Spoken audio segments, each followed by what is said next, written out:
የግጥሜ ርዕስ ስደት ሳቄን ቀማኝ። ባዝን ብከፋ አይዞሽ ባየለኝ፣ ሀሳብ ተካፋይ ጓደኛ ላገኝ፣ ደስታዬን ሁሉ ስደት ነጠቀኝ። የውሸት ፈገግታ የውሸት መቅጠጥ ማስመሰል እንጂ ደስታን መች ሲገልጥ፣ የስደት ነገር ስንቱ ይወራል፣ ምንም አልልም ያየው ያውቀዋል። በሀሳብ ናፍቆት በደንብ ይቀጣል፣ በጭንቀት ፍርሃት ጅስም ይንዳል። የስደት ኑሮ በጣም ይከብዳል።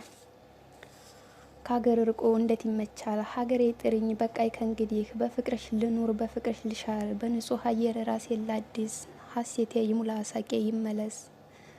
ጥሪኝ ሀገሬ አንቺ እናት ዓለም፣ ካላንቺ ኑሮ ምቾት አይሰጥም። ነይ ብለሽ ጥሪኝ ሀቤት ልበልሽ፣ ሰብስበሽ ያዥኝ ልሁን በቀፍሽ። ነይ ብለሽ ጥሪኝ ሳሉል ሳላድር፣ ከደሃ ጓዳሽ ካንቺ ጋር ልኑር።